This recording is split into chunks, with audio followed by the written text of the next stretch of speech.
Dear ladies and gentlemen, thank you for joining us tonight for our webinar, Canada-Ukraine Relations in 2014-2019 with Roman Waschuk.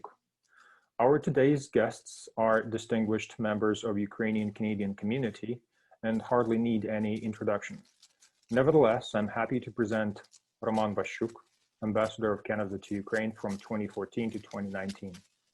The graduate of the University of Toronto, Pan Roman started his career more than 3 decades ago, serving in various diplomatic capacities in Ukraine, Russia, Germany, and Serbia with accreditation in Macedonia and Montenegro.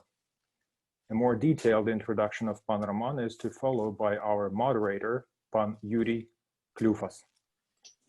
Pan Yuri Klufas is a businessman, president and executive producer of Contact Entertainment and Communications Corporation, president of Entertainment Media Corporation, founder as well as the chair of Bloor West Village Toronto Ukrainian Festival, and he is also the president of the UNF Toronto West Branch.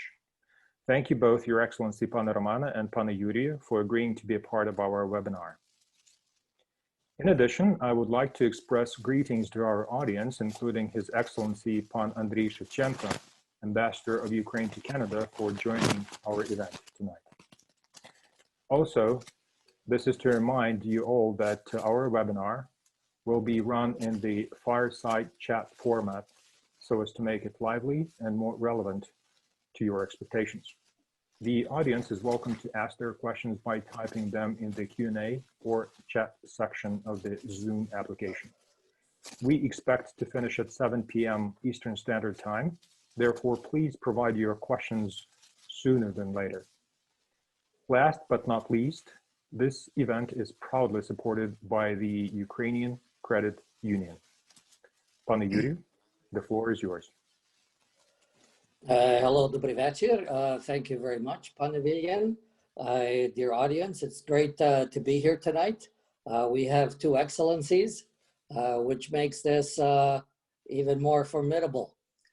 Before I go into describing Pan Waschuk and some of his achievements, I would like to point out that considering that this is a UNF Ottawa branch event, I would like to point out that one of the, I don't know if it's revivers or originators of the UNF Ottawa-Gatineau branch is actually Pan Roman Waschuk. So in addition to all the issues and public persona that we know His Excellency Roman publicly, we would like to acknowledge today that about his community activity, and namely this UNF Ottawa branch, which will probably make everybody in Ottawa and branch very proud. So in terms of general experience, we all are aware of Ambassador Waschuk's experience as Ambassador of Canada to Ukraine. Maybe we don't know that that means leading a team of 25 Canada-based and 50 locally employed staff in assessing and responding to all the political, security, economic, and humanitarian needs of Ukraine. And is a key test for Euro-Atlantic rules-based international order, and also involved managing $700 million from 2014 to 2019 in bilateral security, macro financial and technical assistance, and ensuring that this all fits in with the policies of the G7. In addition, before this, Ambassador Roman's previous work as a Senior Director, Stabilization and Reconstruction Programs Division, leading a team of 36 people, $125 million annually in crisis response and security reform programming.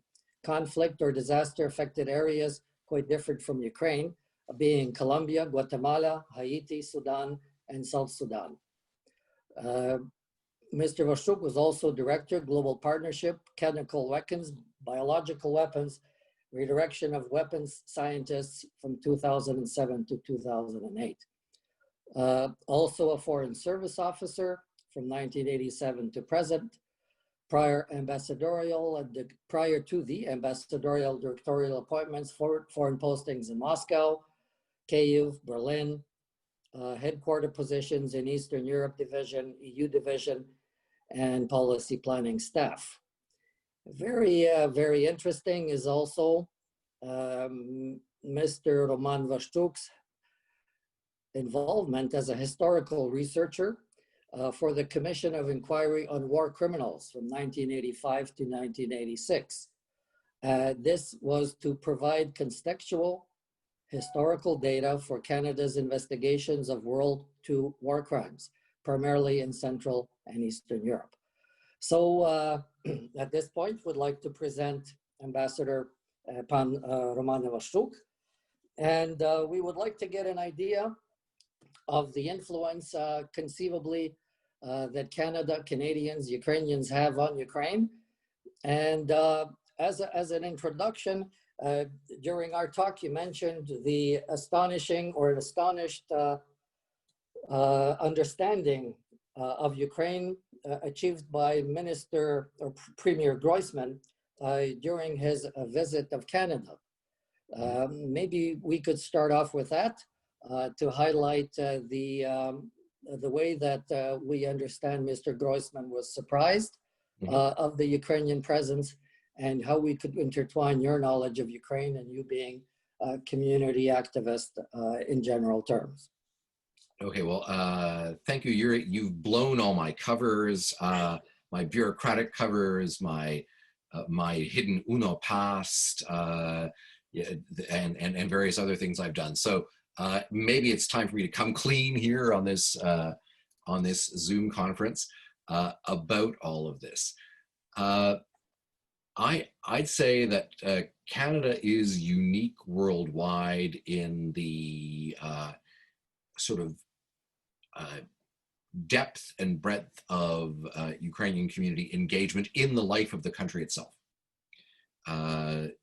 So the fact that not only, the factoid that everyone loves to recall, 1891, in fact, it's September, in fact, a couple of days ago, that the first immigrants officially showed up, Pilipi Ulenyak, et cetera, and now you've got nearly 1.4 million people of some Ukrainian background in Canada.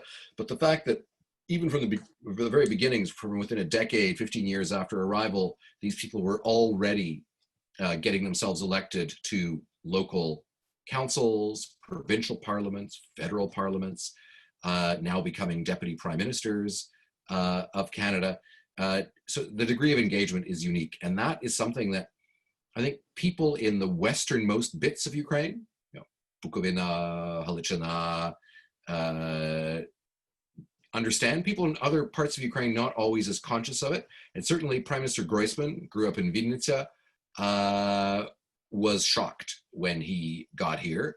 And pretty much everybody he bumped into had some either family or friendly or other connection to Ukrainians. I think first meeting he had was with the Speaker of the Senate, if I'm not mistaken, who then said, well, my wife's of Ukrainian background from Nova Scotia. And then Speaker of Parliament, same thing. We were getting on the Porter flight from Ottawa to Toronto, and the ticket-taking lady at the steps said to him, "Yak shemayete," which she dredged up from somewhere in her baba, and things her baba and Dido used to say. So sitting in the airport lounge at the end of his 5-day visit to Canada, he said, really, there are only two countries with which Ukraine has such intense people-to-people relationships, and said that's Israel and Canada. And I think I like Canada better. Which, coming from a guy named Groysman, is something. So I think that's it. Now, this also can lead to problems. So it can lead to a kind of reductionism, so that Ukrainians look at Canada only through the diaspora prism. And I would often say to them, don't ignore the 96.5% of Canadians who have no Ukrainian background. Don't ignore Canada's Aboriginal people. Don't ignore Quebecers. Don't ignore Atlantic Canada, etc. So I think my goal was, partly because I was of Ukrainian background, I didn't have to keep repeating all this stuff about 1.4 million, et cetera, because it was kind of fairly obvious, because I was one of them. Kind of, in a way, the surname spoke for itself. But in fact, to spend more time promoting other elements of Canada. The leading source of Canadian literature and translation published in Ukraine is Quebec, Francophone Canadian literature. Now, largely thanks to the efforts of people associated with UNO in Montreal, and the literary society, Mr. Nemtsev. There was this great event last fall where we had Ukraine as feature country at the Salon du Livre in Montreal, Canada's biggest Francophone book festival. And again, that wouldn't have happened without UNO Montreal. So sort of whole of Canada, whole of Ukraine. Yes, the community connection is important, but both our countries are bigger than that. And we should think of ourselves as every one of us being an ambassador. In Ukraine, Mr. Zelensky said, "Kожен з вас є президентом." Well, I'm saying, "Kожен з вас є амбасадором." In the sense that plugging in and as many other people as possible into the potential of the Canada-Ukraine relationship. One of the things that happened during your tenancy in Kyiv was the free trade agreement in 2017. Now, you seem to exhibit sort of a liking to real and practical projects based on the things that you've been raconteering all the time. But how would you assess this free trade agreement? Is that something that is a practical project, or is this just a political, I don't know, a political presentation or political film? I think it was clearly, when it was fast-tracked again in 2015-16, was a political signal of support, but clearly also with counting on economic benefits for both sides. And in fact, frankly, Canada agreed to terms that were relatively more favorable to Ukraine. If you look at which country has benefited more since the free trade agreement came into force, it is Ukrainian exports that have recovered more quickly than those of Canada itself. So, but that was the original idea. The original idea, I think we basically provided tariff-free access for any Ukrainian products except the ones that are under supply management in Canada, those being, milk, eggs, cheese, poultry. Whereas Ukraine, I think, provided visa-free access to 87% of its sort of tariff lines and market. So, in fact, I recall the last item that was outstanding, and I had this midnight call from the cabinet of ministers, just as the negotiations were at a breaking point, being finalized or maybe not. And it turned out that the main issue of contention that was left was salo. and so literally I was already in bed at home, and I get the call, and so I get out of bed, get dressed, drive to the Kabmin. It's midnight, and I meet with Natalia Mikolska and others who were there negotiating. She said, "Look, Salo, your pork producers want free access to the Ukrainian pork market for pork fat and byproducts, and Salo is our national sacred dish, naša nacionalna svятыня. We can't allow it.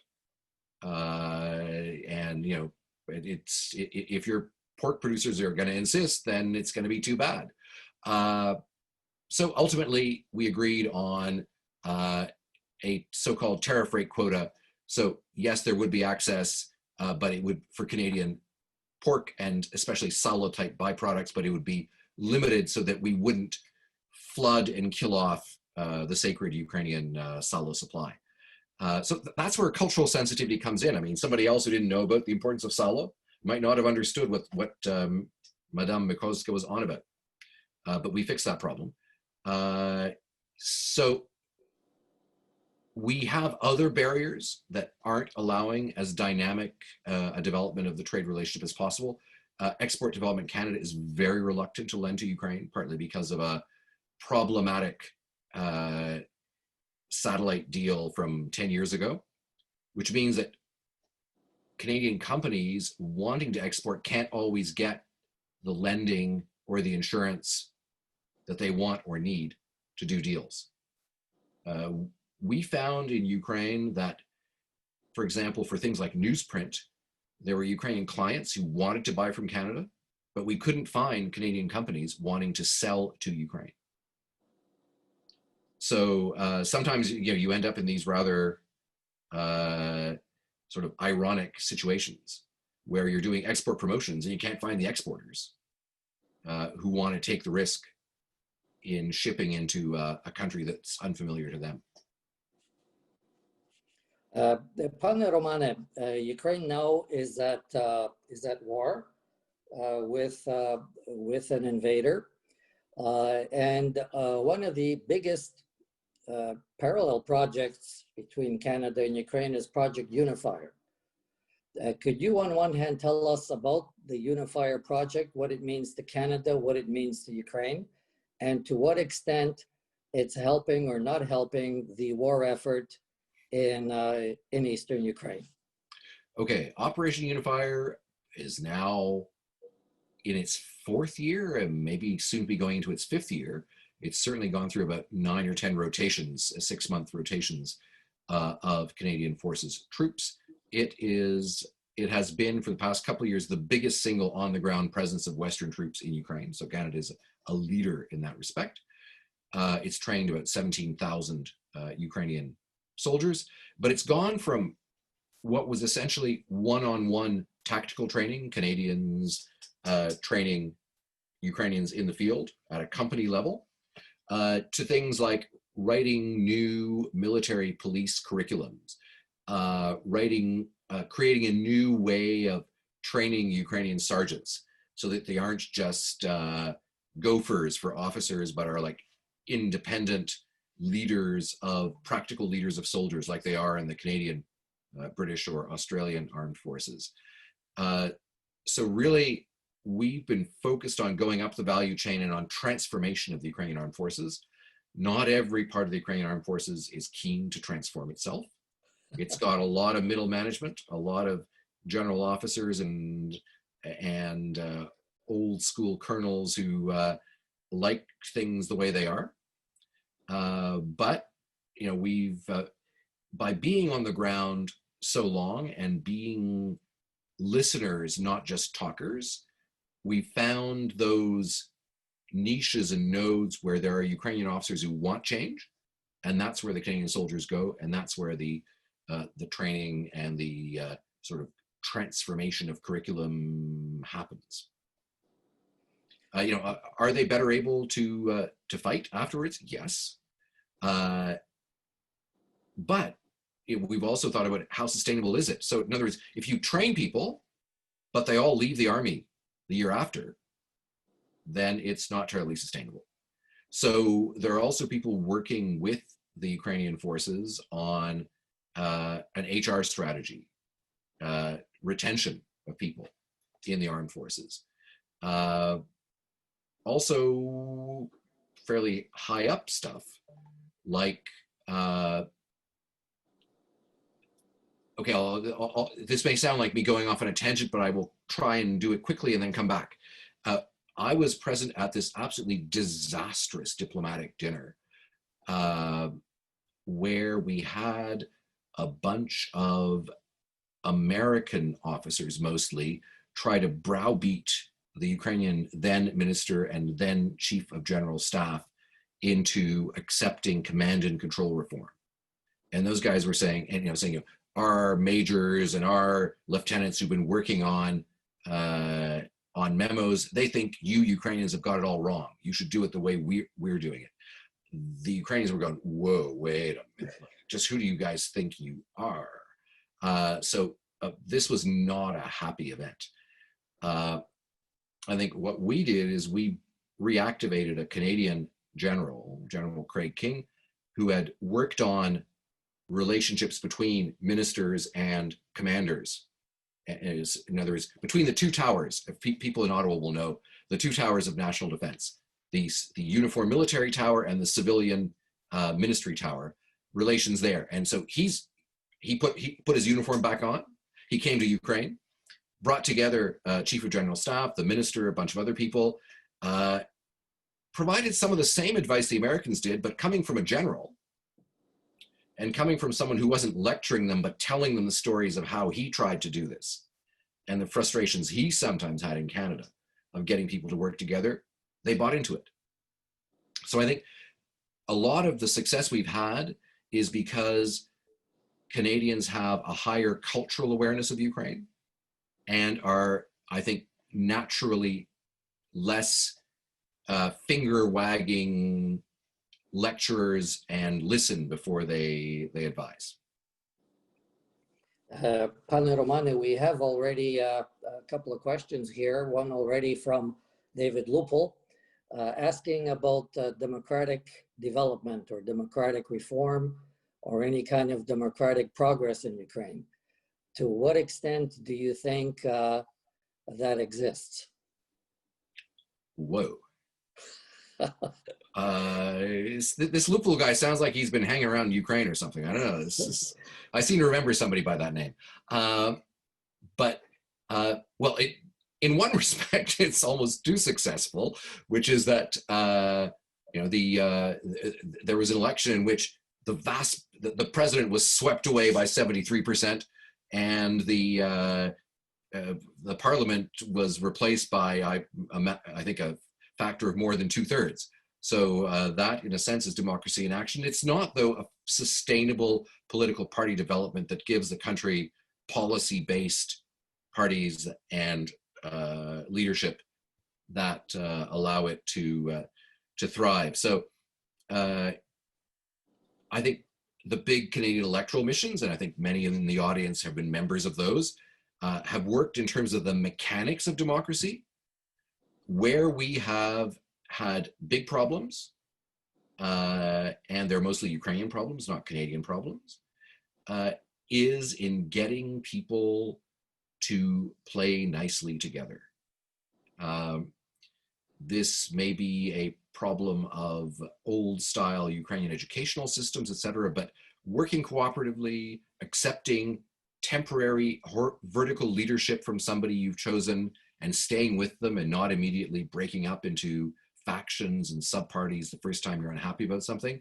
This is not something Ukrainians do terribly well. And, I was seeing that change was in the air.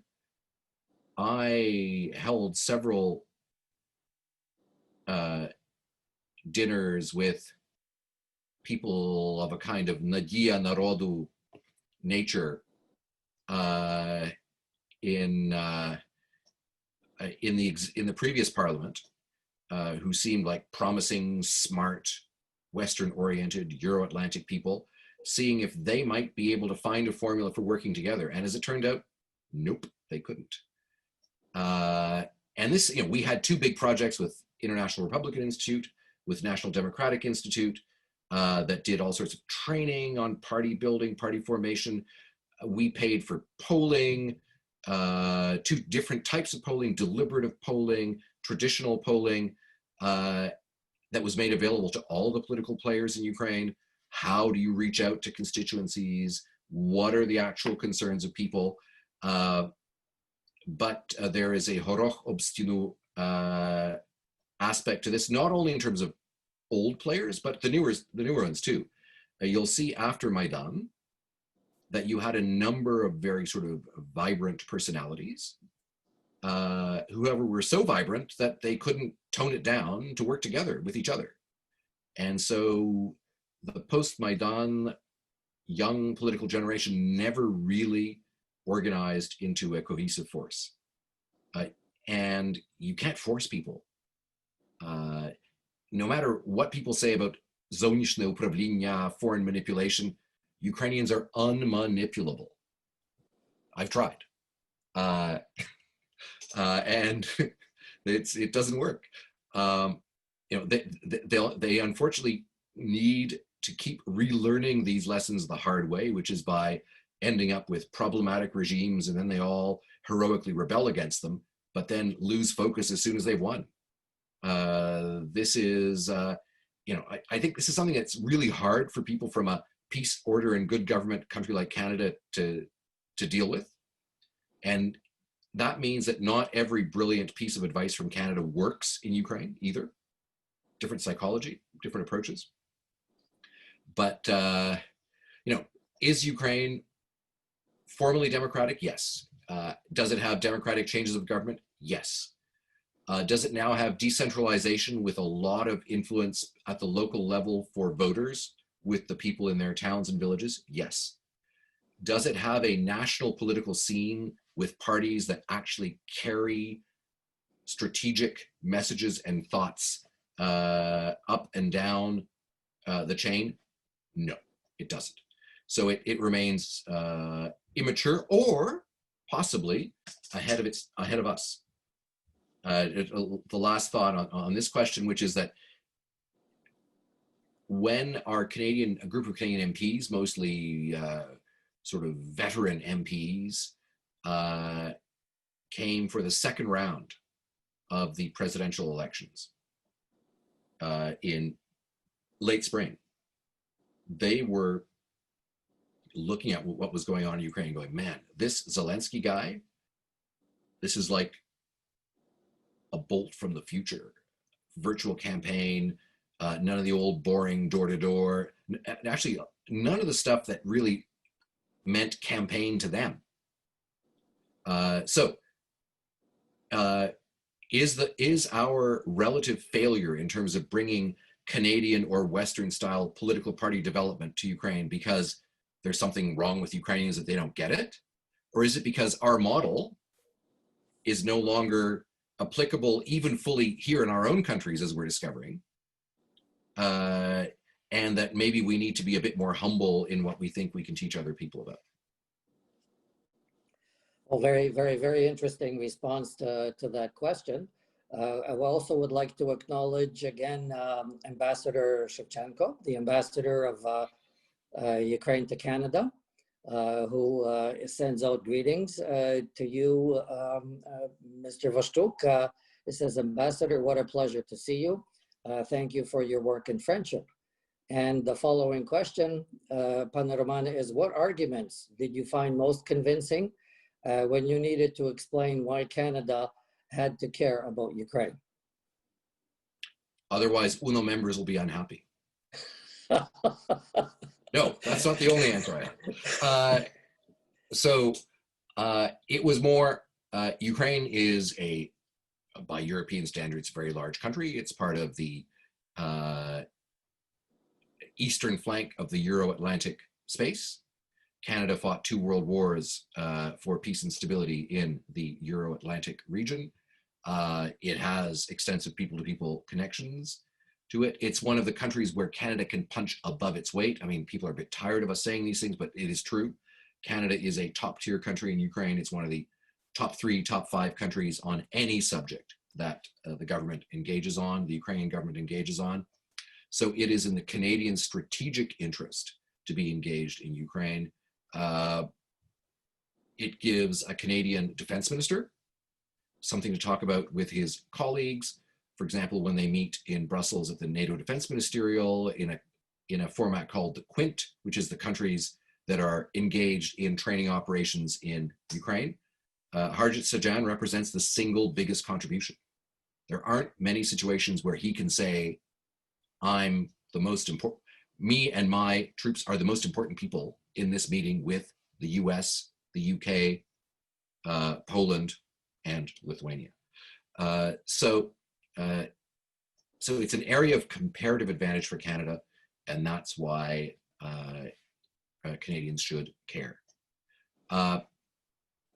Same thing, actually, in a different way goes for Belarus. Why should Canadians care about Belarus? Canada has the single biggest deployment of Canadian troops abroad is in Central and Eastern Europe, from the Baltic to the Black Sea. We have a total of about 1,200 troops between Riga and Romania, EFP battalion in Latvia.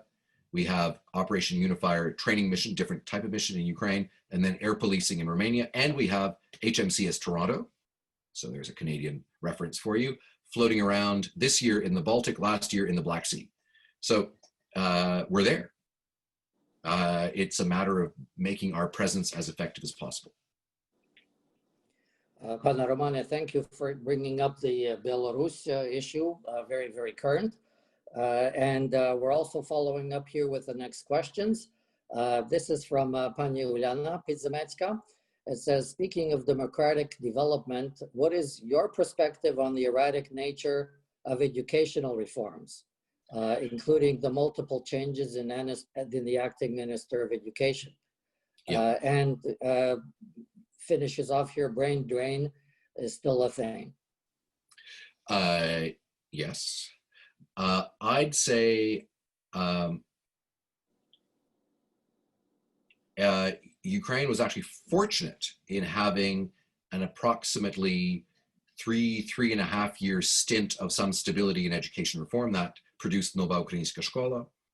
So you had Lilia Hrinevich as minister. She was the first minister of education since independence who focused on primary education. Most of the others were all university professors who worried about keeping the Academy of Sciences happy and didn't really care much about primary schools. She did. A lot of the positive experience she picked up was from visiting places like St. Demetrius, St. Sophia, as well as schools in Western Canada. She worked very closely with Oksana Vinnytska, our honorary consul in Lviv, who was, of course, an education advocate and reformer as well. So there's a strong Canadian connection, and then Anna Novosad was the next minister, and she's a former Canada-Ukraine Parliamentary Program participant and coordinator. So we had two ministers who were very tightly connected to Canada. The current minister, Mr. Shkarlat, is more closely connected to plagiarism accusations in terms of his PhD than to Canada. Oh, well, so it goes. I think what's happened is that the current crew associated with President Zelensky, especially since the changes in the administration and the government in February, have become very short-termist in their views. So they got bored of all these people telling them, look, it takes 5 years, it takes 10 years to change an education system, it takes 10 years to change a health system. And they say, no, we want to make the granny in the village or the parent in the suburb happy now.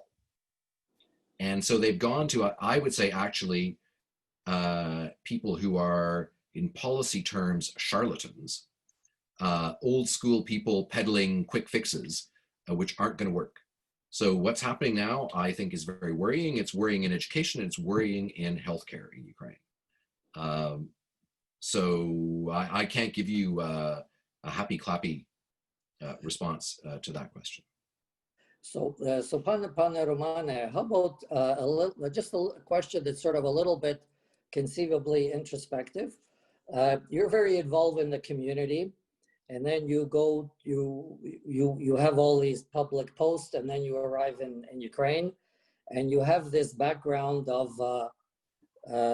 information that you can't really get rid of, I don't think. But then when it comes to policy decisions, you have instruction from your ministry, from your Department of Foreign Affairs.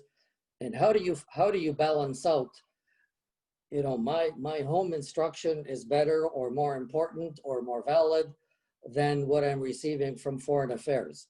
How do you balance that out? How do you make things work, and how do you make a decision? Well, partly it's by conveying reporting back to headquarters that helps shape their view of what's going on. And that doesn't mean twisting it. It simply means providing the best reporting that either I as an ambassador or the people working for me could provide. That sometimes meant extremely critical and negative reporting. But it also meant, sometimes I had to sit down with the person writing and say, look, yes, this is a big problem, but let's put it in context. So how does it compare to other countries in the region? How does it compare to previous decades in Ukraine? Are we simply saying that Ukraine is imperfect and therefore everything is terrible? So creating a sort of reporting background that allows policy to then be defined. I think as well, having heritage baggage can be very useful in helping to interpret what's going on in Ukraine, but it can also be a problem. If you don't take into account that most people with my background and many people in Canada have a highly regional and highly sort of period specific view of Ukraine, i.e. Bukovina, Galicia, maybe Western Volhynia, from 1890 to 1939, 1944, and that there's 75% of the rest of Ukraine is not like that, and is inhabited by people who've had different life experiences. And I think you need to consciously kind of tell yourself, I need to get out of my comfort zone. I need to go and meet people who aren't like my Teta Dzvinka in Lviv, and figure out what their sensibilities are. And you can read about it, but meeting people is important. So I made a point of trying to get out to as many parts of Ukraine as possible. I sort of took on board Yaroslav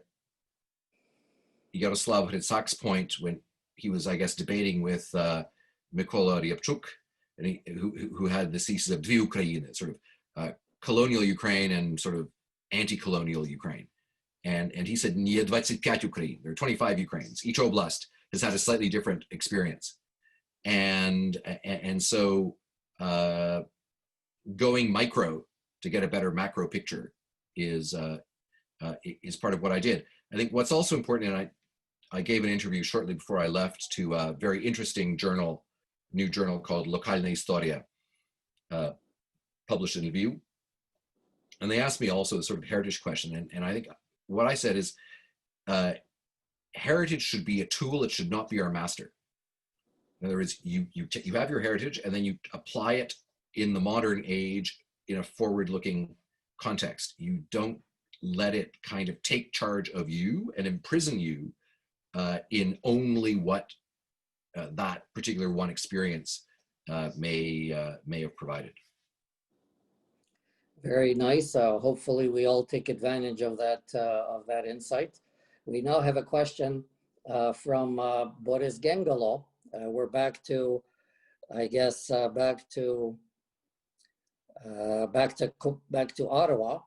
And the question is that it seems that the UCC and the Ukrainian WC, World Congress, seems to take a rather supine position when discussing state reform in meetings with Ukrainian government.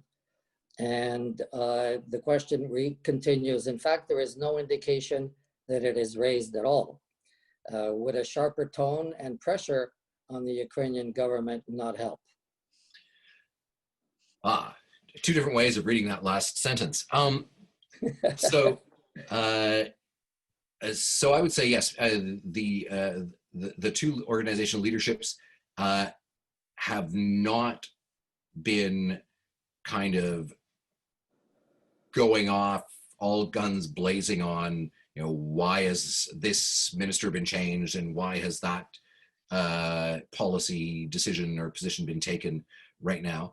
I think it's a fairly, dare I say it, diplomatic position of wanting to maintain channels of dialogue rather than denouncing people and processes straight out of the gate.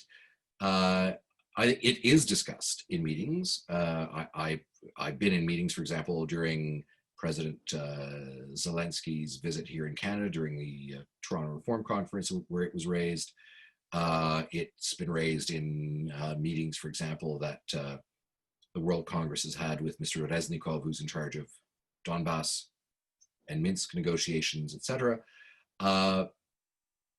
So the question is, what is the tone in the current disposition that would allow communities and their leaderships to influence Ukraine? Is it by saying, lining up with the most vocal members of the political opposition saying, you're all a bunch of traitors and down with you? Oh, and by the way, we'd like to talk about better relationships and how we develop youth exchanges with Ukraine? Or is it by keeping some of the comments private, letting some of the criticism happen through community media or other ways of expressing views? I'm still, I think, slightly beholden to my diplomatic past. So I'm not an all guns blazing kind of guy. And I think that they are maintaining some maneuvering room just in case things go really bad, which, as we've seen from the developments of the past couple of weeks and interviews of the past couple of days of key people, could happen. So I think maintaining lines of communication is important. Clearly, rolling over and playing dead is also not what the diaspora does. I think certainly all these organizations have made clear to the government of Ukraine, and they probably even made it clear, probably even to Ambassador Shevchenko, that they are not wholly owned subsidiaries of Vlada Ukraine, views of their own, stakeholders of their own, and responsible first and foremost to their members and how their members perceive their interests. But you need to have some sort of scope for dialogue. Pane Ambassador, we've talked in this last question related to that, the relationship between the Ukrainian Canadian Congress and Ukraine, and you've related to your relationships with the government of Ukraine. But now how about a little bit of a comment of your relationship with the Ukrainian Canadian Congress and helping and facilitating and the relationship? And I understand that the visit of Marie-Claire Bibot was a perfect example of your nice relationship with the Ukrainian Canadian Congress. And is it indeed that way? And what did you learn from that? Like, I think you took a visit to the front lines. So there's sort of a multiple nuance question here. Yeah. Look, the Ukrainian Canadian Congress, and for them, it relates to the previous question. They found ways of working with successive Canadian governments. You know, I was an ambassador both when Stephen Harper was Prime Minister, that was when I was appointed, and then Justin Trudeau, whether the minister was Stéphane Dion, whether it was Chrystia Freeland. And so the UCC has found ways of working constructively with governments of both major parties and also with all parliamentary parties. So when it came to talking about Ukraine, I, as an ambassador, could speak with the confidence that all parliamentary parties in Canada were lining up in a pro-Ukraine position. There were very few of my colleagues who could say that from other countries, that they had a kind of national parliamentary consensus that backed whatever it is they were saying in the country. So that's something I was very grateful to the UCC for. That visit with Marie-Claude Bibot to Mariinka It was one of several frontline visits I made, including to places like Mariupol, but you know, all of this helped to show the engagement of Ukrainian Canadians, and here you can see the engagement of Operation Unifier in what's going on there. I think we're whipping through a few of these slides in terms of the announceables. From that, you can see the very heavy impact of feminist international assistance policy. I think if we can flip ahead and see if there are some photos. Oh, we've seen that one. Yes, we were in Kyiv. Civil society leaders. Some of them are in parliament now. Groisman was prime minister, came to Canada, no longer prime minister, may make a comeback. He's a young guy. Mr. Kubiev, big fan of Canada, of course, has relatives living in Canada. And then a number of the people we had here working on projects, the amazing Katie Ward and others helping to make things happen. Again, Mr. Kislitsa, who's now the Ukraine's ambassador to the UN, and various parliamentarians. Here we are with police training, our development team. So anyway, you can see that there's a wide range of activities and a wide range of shapes and sizes of Canadians engaged in this work. So, you know, I think the demanding, policy-driven, yet non-confrontational style that UCC has used in working with the Government of Canada made my life easier and better as an ambassador. And so I've been very appreciative of that. I'd like to follow up with a sort of a big picture question that relates to Ukraine, the IT issue. Everybody seems to say that Ukraine or the Ukrainian IT people or workers are really on the forefront of world technology. Is that really the case? Is that growing as an industry? Is it growing as work for individuals, or is it just individuals growing on their own and being master hackers? No, I would say that there is one individual, and again, this comes back to an UNO connection. Former chair of the credit union and spouse of the current national president, Eugene Roman. He's probably done more for the economic betterment of Ukraine than any other Canadian. By simply channeling his own former company's IT work to Ukraine. There were about 1,000 software engineers working in Ukraine for Canadian Tire when he was chief technology officer. But also selling Ukraine as an outsourcing location and as an innovation location to other Canadian chief technology officers and to their American counterparts. So, you know, we had people arriving from Calgary, from Ottawa, from Toronto saying, find me a Ukrainian IT company I can partner with. I need more capacity. And it's not the kind of low-end capacity like maintain a website or answer queries from disgruntled users. It's like, how do you develop a new electronic catalog? Build me a new point of sale system. I need artificial intelligence expertise. We don't have enough of those type of people being produced by computer science or engineering faculties in Canada. Get me those in Ukraine.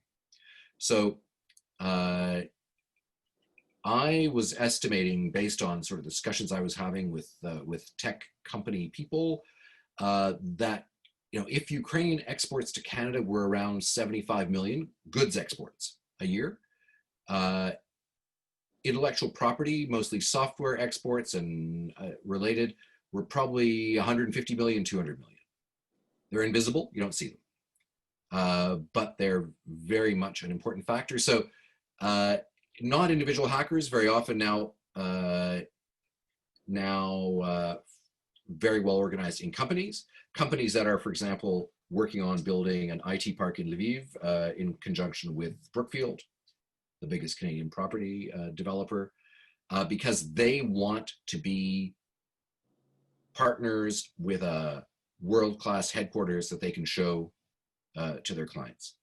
And so I think Canadian companies, and especially some key Ukrainian Canadians in CTO positions, have really helped Ukraine make those steps forward out from kind of random hacking to very well organized, internationally active IT companies.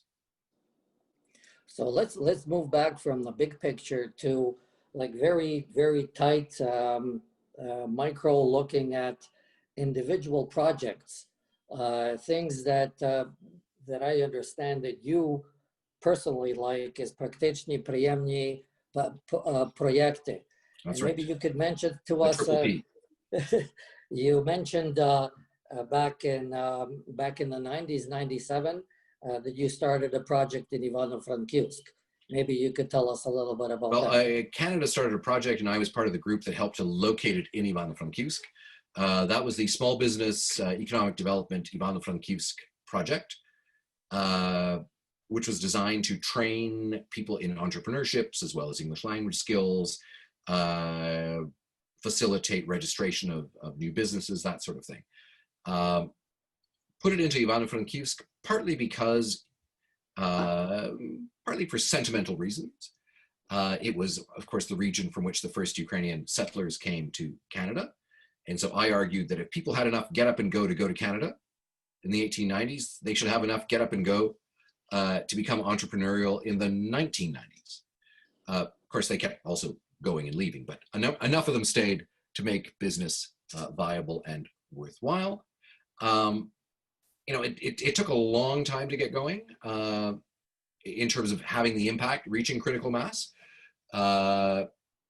We trained up a number of people. After about 10 years, our funding ran out. The center kept going because it, through providing entrepreneurship and language courses, it was actually self-sustaining by then. In 2014, we added Ivano-Frankivsk to the range of regions we were working with for local economic development and governance with the Federation of Canadian Municipalities, local branding, open budgeting, a whole bunch of municipal improvements. So if in 2008, Ivano-Frankivsk was in the bottom third of Ukrainian cities for doing business, this year it's come out as #1 in Ukraine for doing business environment. And I'd say a very interesting example of that is Urban Space, Ivano-Frankivsk, and Promprilad, which is a big brownfield factory redevelopment project. We provided, as Canada, provided some of the seed money. But $5 million has now been collected from small and medium Ukrainian investors, many of them high-tech people, who have put their own money, which they've trusted, into this company. Now, in Ukraine, which is a low-trust society, that is something.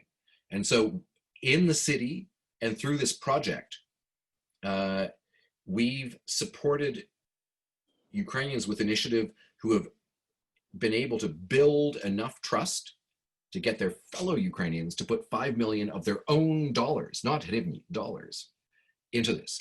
So I see that as a big long-term success. It means you shouldn't give up if you feel after phase 1 of a project that the world has not changed yet in and around you. Sooner or later, the number of people you've switched on to your way of thinking, and they won't adopt your way of thinking immediately, but they'll adopt some portion of it, will help make the change happen. Ana Romane, I'm getting a signal here from our organizers that we're coming close to the end, but they want you to answer this question. It says, Pane Romane, you chose to retire earlier than most from a very enviable position. And may you share with us what prospects are ahead of you and what that you want to explore.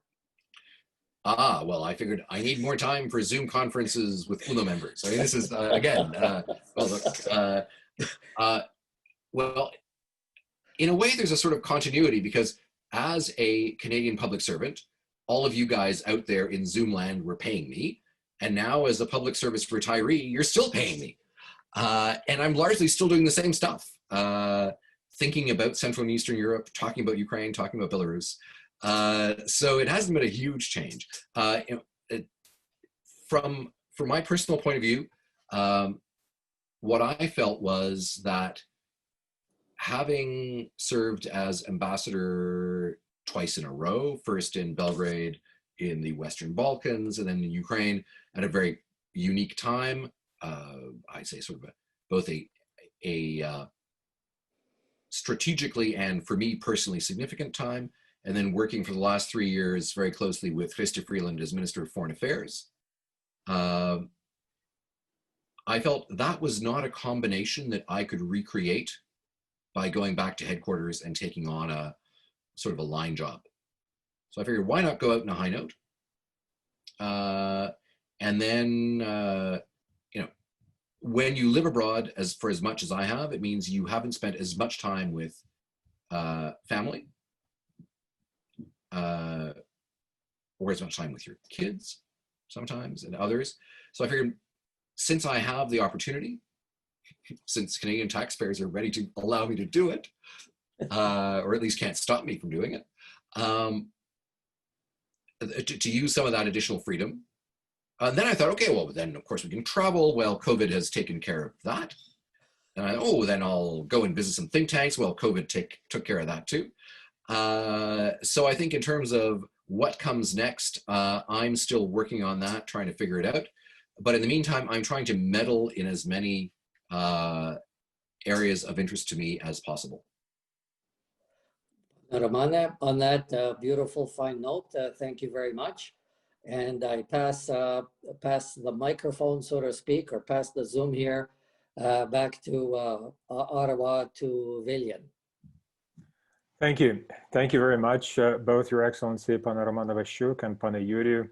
In conclusion, I would like to thank our guests, His Excellency Pana Roman Waschuk and Pan Yuri, for sharing their thoughts and experiences, including the Canada-Ukraine Free Trade Agreement, Operation Unifier, the clarities of reforms in the defense sector of Ukraine, the mechanics of democracy in Ukraine, education in Ukraine, the role of Ukrainian diaspora in Canada, overall reform process, IT sector comments, and of course, revealing some of your future career/retirement prospects. Thank you. Also, I would like to thank the executive members of the Ukrainian National Federation Ottawa-Gatineau branch for helping with preparation for this webinar, for spreading the word, helping with registration, and for generally making this webinar happen. And once again, we thank the Ukrainian Credit Union for their continued support. That's pretty much wraps up tonight's session. I would like to all of you to have wonderful rest of the night. Дякуємо всім, на все добре і до нових зустрічей. Дуже дякуємо вам всім. І вибачайте, якщо щось не так. Все було перфект. Дякую. Як у вас завжди є.